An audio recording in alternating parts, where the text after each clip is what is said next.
olha aí, pessoal, todas as previsões a respeito da dívida pública estão sendo revistas para cima, por conta, obviamente, da gastança indefinida do governo Lula, essa coisa completamente desregrada. Então, o próprio governo, na verdade, parte da equipe econômica, o pessoal do Tesouro Nacional, já aponta uma dívida superior a 81% do PIB a partir de 2026, a relação dívida sobre PIB. Só que aí o secretário do Tesouro, Rogério Ceron, falou que esse é o pior dos cenários, mas não vai acontecer, pode ficar tranquilo.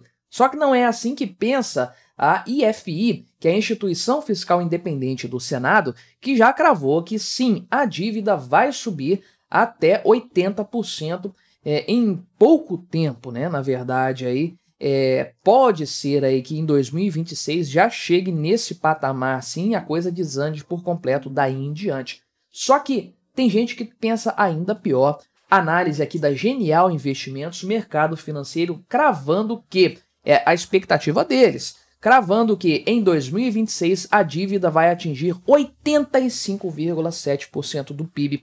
Isso aqui é um trem descarrilhado, um carro que vai bater na muralha muito em breve. E tem algo que possa ser feito para reverter esse cenário? Enquanto este senhor aqui, cadê a cara dele aqui, a cara bonita dele? Este senhor aqui, Fernando Haddad, estiver à frente da pasta da economia, da fazenda, enquanto o Lula for o presidente da República, podemos tirar o cavalinho da chuva, isso aqui não vai ser revertido. Vamos analisar essas expectativas, porque sim, essa notícia aqui sobre a dívida, que saiu em vários lugares e falando de várias análises diferentes, é um baita de um balde de água fria para quem ainda tem fé, tem esperança no Brasil. Vamos falar sobre esse tema, mas antes não se esqueça de se inscrever aqui no meu canal se você ainda não for inscrito. E se você quiser colaborar financeiramente aqui com este meu modesto trabalho, você pode se tornar membro patrocinador do meu canal, com valores a partir de R$ 1,99 por mês. Não te custa nada, custa um pouquinho só, né? Vamos lá. Mas me ajuda bastante, só clicar no botão Seja Membro aí embaixo. Então, parte do governo, parte do setor econômico do governo Lula já acredita que sim, pode ser que a coisa alcance os 81% do PIB em 2026. Por quê, né? O Tesouro Nacional refez algumas de suas projeções, que haviam anteriormente sido divulgadas lá em abril, foi naquele período lá que houve aquela mudança da expectativa para 2025, 2026, de resultado fiscal, uma frustração de resultado fiscal, por sinal. Então, o Rogério Ceron, né, o secretário do Tesouro Nacional, falou lá em 2023 que esse cenário não iria acontecer, a dívida não chegaria a 80% do PIB. Ele falou isso para a própria Folha de São Paulo, né? Que essa notícia eu estou lendo aqui no site da Folha, para a própria Folha de São Paulo, ele falou isso aí. Só que de lá para cá a coisa desandou por completo de forma geral. E essa aqui, né? Essa situação aqui foi de acordo com as estatísticas do Banco Central, né? Essa situação pode chegar ao patamar, o descalabro das contas públicas pode chegar ao patamar da pandemia. Sim, quando a relação dívida-PIB ficou acima de 80% do PIB, até porque a economia caiu bastante, os dados do PIB despencaram naquele ano, a proporção então ficou descalibrada, né?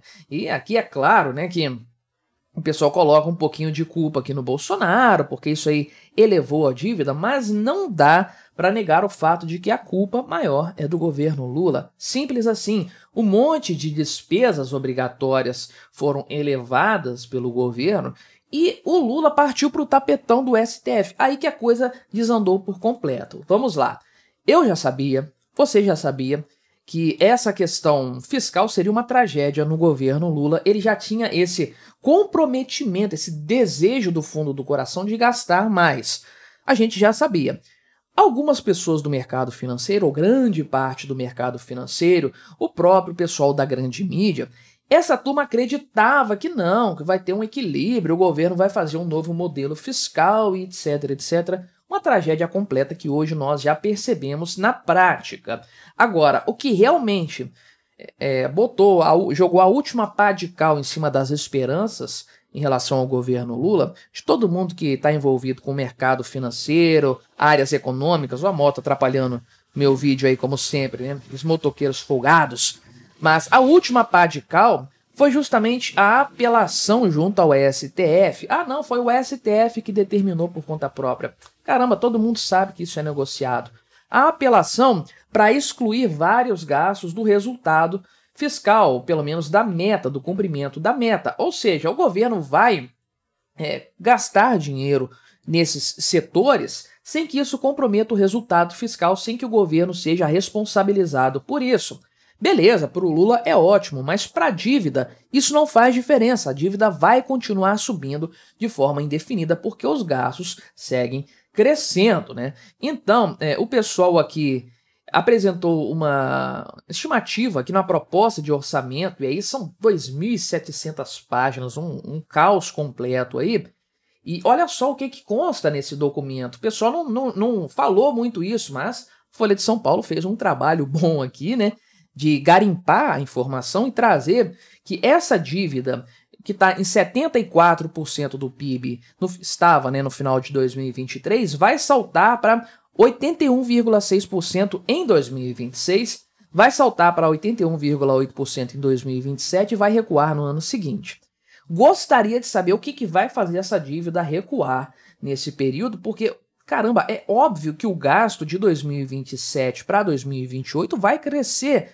Por que a relação PIB-dívida vai aumentar, aliás, vai reduzir? Ah, não, é porque o PIB vai crescer muito, mas um monte de gastos são puxados para isso. Olha só, saúde, educação estão atrelados às receitas líquidas do governo. O salário mínimo tem uma valorização real em cima do crescimento da economia, que obviamente impacta as contas públicas. Tudo é puxado para cima pelo PIB. Essa é a grande armadilha, inclusive, do atual governo. Ou seja, a equipe econômica, o Tesouro Nacional, já cravou 81% de dívida, no percentual dívida sobre PIB no final do governo Lula. E o pessoal aqui da Instituição Fiscal Independente do Senado Federal, eles fazem um relatório acompanhando a execução do orçamento, eles cravaram isso aí também, que a dívida bruta do governo vai alcançar a faixa dos 80%. Este ano, meu amigo, não é em 2026, não. É este ano aqui, ó. Vai atingir 80% do PIB até o final deste ano aqui. Sendo que, obviamente, a presidência aponta para um cenário muito menor. Aqui é a estimativa, uma estimativa, vamos colocar, mais realista para 2024. Eu diria, com base nesse monte de exceções que foram colocadas e que dão carta branca para o Lula gastar como ele bem entender, sem ter medo das repercussões que isso possa ter para ele do ponto de vista da responsabilização fiscal. Agora, o mercado financeiro está pontuando o quê? Trouxe aqui uma análise da Genial Investimentos dentro do site deles mesmo. Eles têm um relatório aqui e tudo mais, enfim. É uma projeção que eles fazem para clientes, para o público deles, né, pelo menos para o público, levando em consideração vários desses pontos que eu citei. A questão aqui do crédito extraordinário, ou seja, gastos que não vão pesar na lei de responsabilidade fiscal, nas metas, mas que vão compor a dívida pública e elevar a dívida pública por causa disso, né? E aí eles pontuam que quando o arcabouço fiscal foi levantado, foi anunciado, a principal dúvida era se o governo iria conseguir equilibrar as contas, atingir as metas definidas. Tudo que o governo fez de lá para cá foi tentar ter mais receita, só que os gastos estão aumentando de forma considerável, ou seja, nenhuma meta vai ser efetivamente atendida. No tapetão vai, no macete vai, agora na prática, na realidade, não. Então nós temos aqui vários programas que estão sendo colocados fora da meta fiscal, 44 bilhões aqui para precatórios, 29 bilhões para a questão do Rio Grande do Sul, 14 bilhões do programa Gás para Todos, né? Renegociação das dívidas dos estados, 60 bilhões de reais por ano. Caramba, mesmo sem descumprir as metas, o governo vai elevar e muito o déficit primário e aí realmente a coisa vai desandar por completo.